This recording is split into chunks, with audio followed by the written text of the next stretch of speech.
A very good evening to all our viewers and welcome to Primetime News. I'm Arundhati Lanka. Let's start off with a look at tonight's headlines. The National Sustainability Discourse launched today. President Maithripala Sirisena comments on the human-elephant conflict. 2 trains collide in Panaliya, scores injured.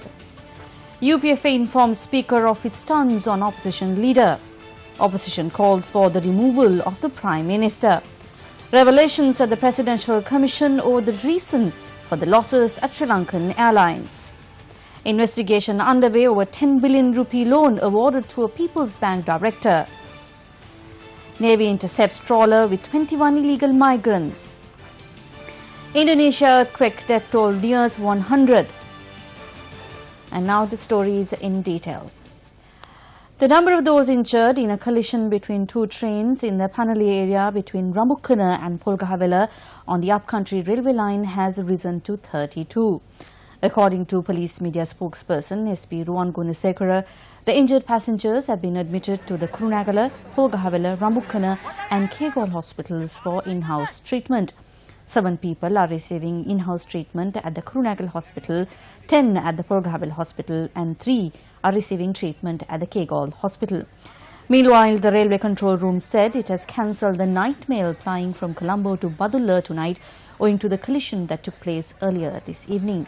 An official of the Department of Railways said a power set bound to Ramukkana had collided onto the rear end of the office train plying from Colombo to Kandy. According to reports, the office train was stationary due to the absence of signals.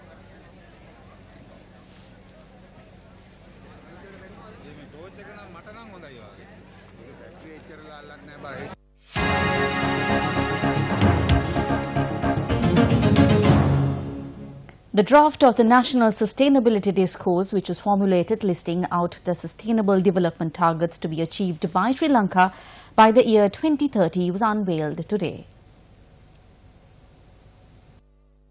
The draft formulated by the Presidential Expert Commission on Sustainable Sri Lanka 2030 Vision was handed over to the President at a ceremony held at the BMICH today. President Maithripala Sirisena appointed an expert commission on the 2nd of January last year, fulfilling the pledge he made to achieve sustainable development goals while addressing the United Nations General Assembly in 2015 in New York. Professor Muhan Munasinghe is the chairman of the 41-member committee. The National Sustainability Discourse, which is being unveiled today, will first be publicized. Thereafter, it will go through a process where the ideas and views of those who represent all communities in the country will be obtained, following which a national policy will be formulated to achieve the sustainable development goals within the next 12 years. Thereafter, a national strategic policy plan will be drafted to coincide with the national policy to be implemented within the next decade. To our knowledge, Sri Lanka is among the first of the countries to produce such a comprehensive strategic plan. In 2012, some years ago, we already needed more than 50% of the Earth's existing capacity. So we were overusing the planet. And by 2030, if we continue as we are, we will need 2 planets to support our lifestyles. Then we have to ask the question, who is in fact doing all this consumption? It is the rich. It is our last chance. And in Sri Lanka, let us keep our sustainable development promises for 2030. Along with the national discourse that will commence on the National Sustainable Development Report, I extend an open invitation to all intellectuals and media heads who are here and to all politicians too, although many of them are incapable of this.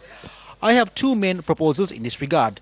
There are 2 main topics, 2 main questions. What solutions have we been able to give on these matters thus far? One is a human-elephant conflict, which we have been unable to resolve.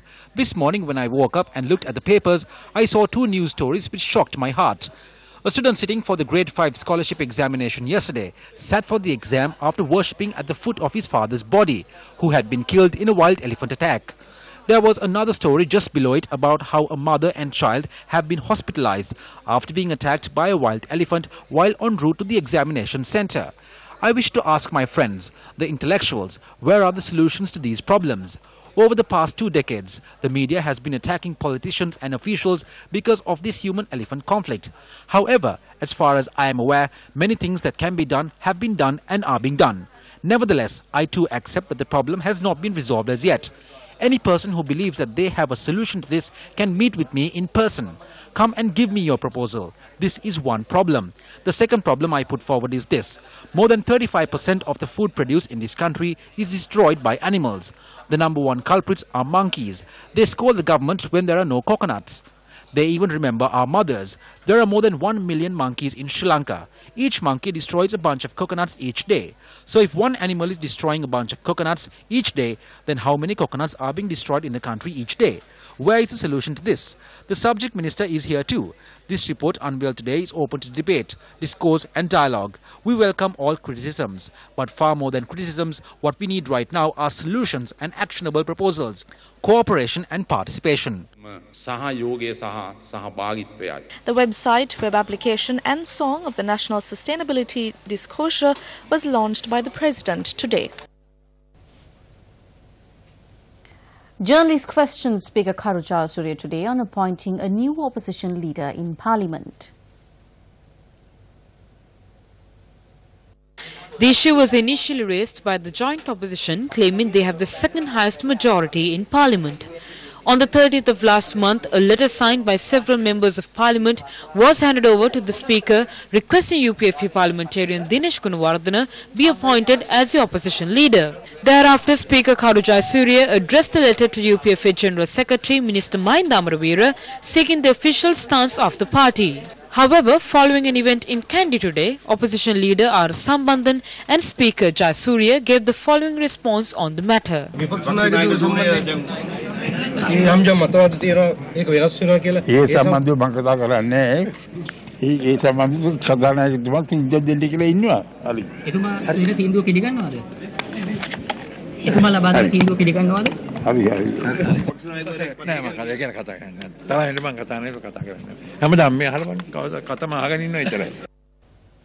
party leaders say that prior to changing the opposition leader, the Prime Minister should be changed.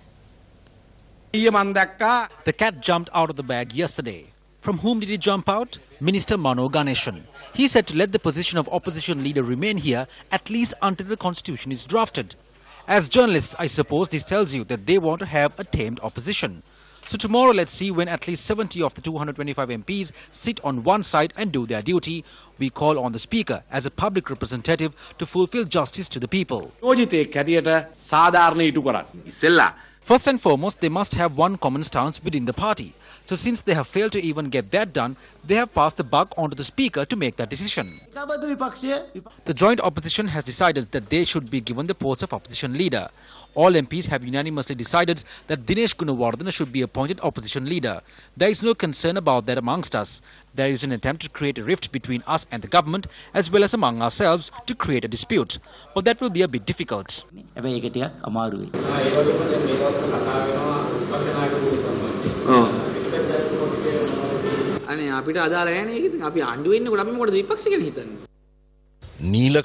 day of every week is passing by, now with a rogue holding the position of Prime Minister. Throughout the 24 hours of the day, this rogue is making plans to either sell or sacrifice the country to make money and nothing else. Today this country is being governed by foreigners. Positions are being held in this country today by persons who will do anything the foreigners ask them to do. The entire country is of the opinion that the Prime Minister should change. We made an effort and you are all aware that I was one of the personalities leading that endeavour in the form of the no confidence motion. However, to the misfortune of the nation and due to the undemocratic nature of the 19th Amendment, which was hoisted up like a relic casket, Parliament was unable to remove the Prime Minister, who was rejected by 70% of the people at the local government election, and even the President was unable to do it. Parliament is also dysfunctional, but the 19th Amendment has taken away the power the President had to dissolve Parliament and give the people the opportunity to choose the representatives they want. The Prime Minister, who came in to catch the rogues, proceeded to rob the central bank in his tie and caught with no hesitation at all. To those who are asking for good governance and a good society, we need to ask them whether they do not feel any shame in governing together with the Prime Minister who robbed the central bank. This is the truth. We say very clearly that this must not happen. He brought in the central bank governor, took the central bank under his wing, robbed it and allowed him to leave the country. It is even recorded in the Hansard that he referred to him as his friend. After all this, he is still the fearless Prime Minister. The robbery happened from the palace. Ranil Wickremesinghe appointed Arjuna Mahendran, a Singaporean citizen, as the governor of the central bank. Even when cabinet was opposed to it, the appointment was made by Ranil Wickremesinghe. The transaction happened on the 27th of February 2015. On the 16th of March, I noted in Parliament that such a scam had taken place. At that time, it was Ranil Wickremesinghe that covered up the scam, saying nothing had happened. It was Ranil Wickremesinghe that appointed Arjuna Mahendran as the governor of the central bank. It is Ranil Wickremesinghe that acted to protect Arjuna Mahendran. And it was Ranil Wickremesinghe that sent Arjuna Mahendran to Singapore. So where did the robbery happen from? It happened from Temple Trees and was steered by Ranil. The Prime Minister must be changed, and this can only be done by breaking the consensus government. We have been levelling blows at this consensus government, and with the blow that is dealt on the 5th of September, it will break. Once it breaks, the Prime Minister will be no more. The United People's Freedom Alliance has handed over their stance on the position of opposition leader to Speaker Kharucha Surya. UPFA General Secretary Minister Mahinda Amaravira said the letter was handed over to the Speaker at his official residence earlier today. Minister Amaravira said the Speaker will inform Parliament about the matter tomorrow. And up next is a look at tonight's cartoon.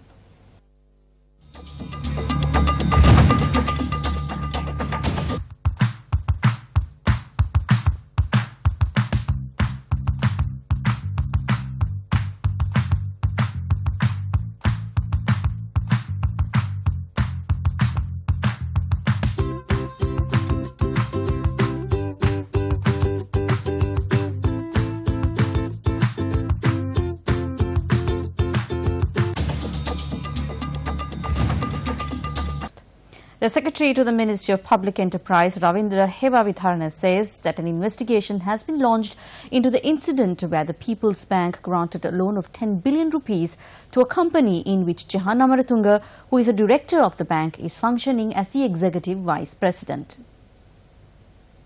The Secretary to the Ministry added that the People's Bank was informed last week to produce all documents of the transactions to the Ministry. Ravindra Hevavitharana adds that the details pertaining to how the loan was granted and what the collateral is will be thoroughly looked into during the investigation. Meanwhile, the Employees Union of the Bank of Ceylon say they are not content with the reply provided by the People's Bank to the questions that were raised on these transactions. We have requested the details regarding these transactions to an RTI. The bank has sent us the same release it sent out to the media. We do not have the adequate details. We have taken steps to request more details, but we now know that a committee is being appointed and it is being looked into at ministerial level. We hope to request in writing the details pertaining to these transactions from the ministry. We hope as a union that the committee will look into this properly and reveal the truth to the people of the country. The people who wear suits and sit on those chairs did not work to bring this government into power. They were not the people who were assaulted and beaten. The directors who hijacked this have now received the opportunity. As a government which is against thievery and corruption, there can be people like this. If there are people like this, we urge the government to punish them. How many investigations were carried out by the police FCID regarding large-scale financial misappropriations of this nature? Several investigations have been concluded and the files had been sent to the Attorney General's Department for cases to be filed. How many cases have been filed by the Attorney General's Department? When will the law be enacted on people who have defrauded public funds? At today's proceedings of the Presidential Commission of Inquiry, it came to light that there is no document to show that the Monetary Bond had approved the EPF to acquire shares of Sri Lankan Airlines in 2010. The Commission today was made to understand that the original document of the transfer of shares from Emirates to Bank of Ceylon had certain deficiencies. The BOC informed the Treasury Secretary that the shares acquired from Emirates had been registered under the Bank of Ceylon, People's Bank, National Savings Bank and the Employees Provident Fund. Though cabinet approval had been given to acquire 43.63% stake of Emirates in Sri Lankan Airlines for $53 million, there is no mention of any approval for those shares to be transferred to People's Bank, National Savings Bank and the EPF. Both the People's Bank and National Savings Bank had made an investment of $10 million for 4,236,135 shares each, while the EPF made a $4,399,472 US investment for 1,863,676 shares. But as of today, the government of Sri Lanka owns 99.1%, EPF owns 0.36%, the employees own 0.53%, and People's Bank has only one share. Since 2013, no dividends had been paid to any of the shareholders. There is also no document to show that the Monetary Board approved the use of public funds for the EPF to also acquire a stake in the national carrier. Since 2009, the Sri Lankan Airlines had been struggling with a financial crisis and later sought assistance of Intervista's consulting group. It came to light today. In 2012, a Dubai-based bank had confirmed a facility of $175 million under the condition there is a government guarantee, and the government of Sri Lanka infused $100 million each over a period of 5 years. Since this did not transpire, the airline faced a serious burden in cash flow, and in order to address the capitalization issue, the government of Sri Lanka infused a total of 46.4 billion rupees in the form of treasury bonds to Sri Lankan Airlines from 2011 to 2013. The witness says further documents need to be looked into in order to ascertain who actually decided to enter the infusion via T-bonds. Despite the infusion of public money to the tune of 46.4 billion rupees, the national carrier had made continuous losses. The Ministry of Finance and Mass Media says no changes in the tax rate for the calculation of income tax or the pay tax has been made. A media release sent out by the Ministry of Finance says the members of the Association of Medical Specialists held a discussion with the Minister of Finance and Mass Media Mangala Samravira, where agreement was reached to amend the process of the expenditure calculation for the purpose of income tax payment. Taking a look at another one of our headline-making stories, the Sri Lanka Navy intercepted a trawler with 21 people on board who were attempting to illegally migrate to a foreign country. The trawler was intercepted in the sea area 170 nautical miles off Chilau. The trawler was intercepted when naval personnel attached to the fast attack craft belonging to the Western Naval Command were on patrol. Navy media spokesperson Commander Dinesh Bandara said 2 women and 19 men were among the suspects on board the trawler. Commander Dinesh Bandara said following inspection, the suspects were taken into Navy custody. The suspects and the trawler were brought to the Colombo harbour early this morning. Navy media spokesperson Commander Dinesh Bandara said those arrested were handed over to the police for further investigations. The Sri Lanka Navy said it is playing a pivotal role in territorial waters for the islands by undertaking around-the-clock patrols to successfully ward off all forms of illegal activities, including illegal immigration. The Udagamana built under the Samata 7 Yani Pipidena Udagamana program in the Morogolagam area in Galgamur was vested in the public today. The event was held under the patronage of Deputy Leader of the UNP Minister and Minister of Housing and Construction, Sajid Premadasa. The Salipura village, which consists of 24 houses, is the 103rd Udagamana village to be vested with the public. Ownership deeds and loans to low-income earners in the area were presented at the event. Optical glasses were also presented to the people.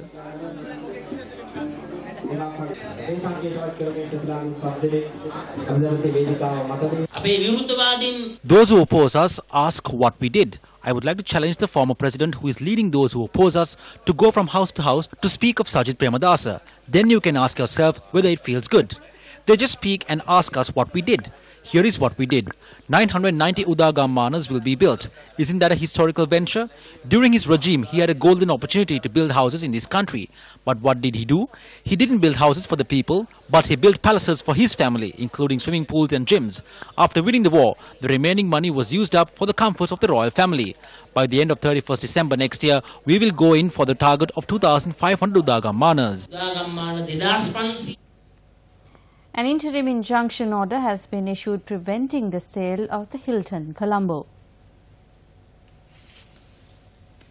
The contentious saga of the Colombo Hilton Hotel took a new turn when the Hal Sri Amarasekara applied and obtained an injunction order temporarily preventing the sale of the property. The temporary order has been issued on the 31st of last month by the Colombo District Court against the Secretary to the Treasury and the competent authority of Hotel Developers Lanka PLC, the owning company of the Colombo Hilton. The case has been listed for hearing tomorrow. Also in local news, Khairul Karima Marika, the first female Muslim mayor of Western Harrow, London, who is of Sri Lankan origin, was felicitated at an event in Kandy today. Khairul Karima Marika was an old girl of Kandy Girls High School and she had migrated to London in the year 1990 after her marriage. In the year 2010, she was elected to the Harrow Council as a member. She was elected as the Deputy Mayor of the Harrow Council for the period between 2017 to 2018 and was elected Mayor for 2018 and 2019 in May this year. As the Chief Minister said, we are ruling. Yes, they ruled, now we are ruling. So it is very much honored, and I can highly say I really enjoyed the culture because I'm a woman of passionate. Culture is the great thing. People ask me, why did you have the drums? Why did you light the lamp? I said, that is the culture of Sri Lanka. Taking a look at another one of our local stories, 2 more suspects have been arrested on charges of killing animals by adding poison to water streams and water holes.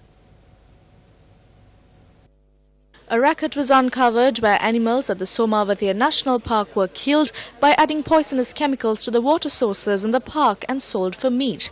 The carcass of several animals were found during a search conducted by officials of the Department of Wildlife yesterday. Wildlife officials said deer, buffalo and crocodile were among the carcasses found. What we saw were only a few of the dead animals. How many more could there be? Meat is being sold rapidly these days, but the villagers don't eat them because they know they are poisoned. We wouldn't let these things happen if we were here all the time. Meanwhile, during a raid conducted early last morning, officers of the Department of Wildlife arrested a suspect with a stock of venison. 2 other suspects remain in the custody of the Department of Wildlife and are due to be produced before court. Preliminary investigations have revealed that the suspects kill the animals and sell their meat to hotels and restaurants in the Kadruwela, Madiragiriya and Hinguragura areas.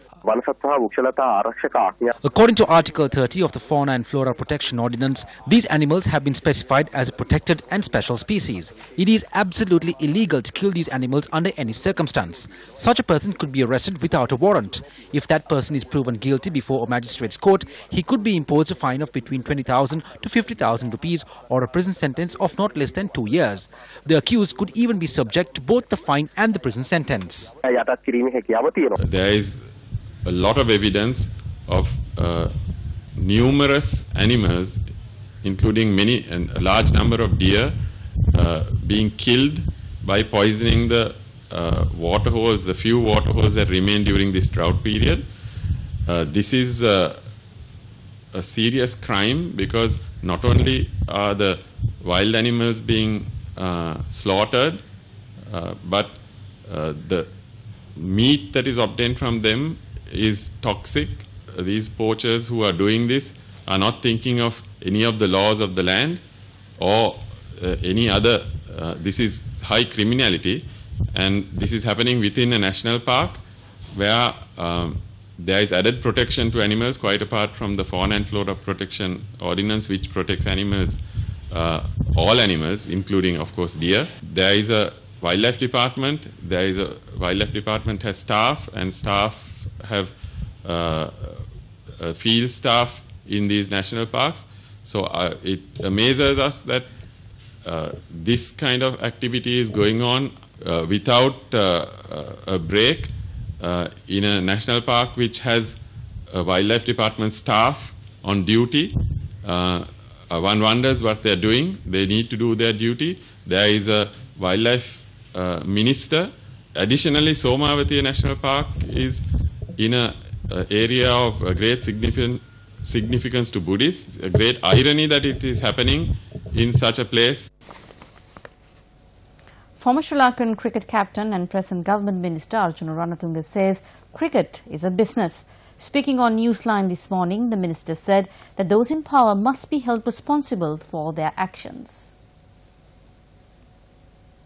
Cricket has become a business now. When we were playing, cricket was not a business. So when we were playing, it was not a business. Now it's a business. Everyone comes, even the cricketers, they talk about money rather than playing for cricket, by playing for the country. Even when it comes to ICC, ICC doesn't react on these things. They talk about a player doing something wrong, maybe ball tampering. I always say the ICC has been the toothless tigers. They don't target on the right areas, but I'm sure that there's a investigation happening. I'm sure that we will get the results very soon. And who gets the blame? The country gets the blame.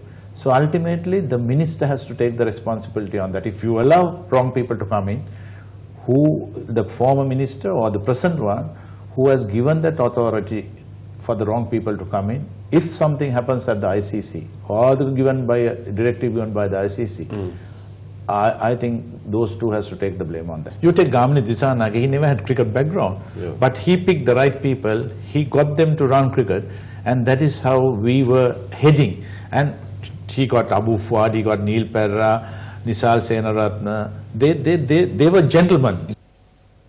With that, we wrap up tonight's Primetime News. Thank you very much for joining us. Good night.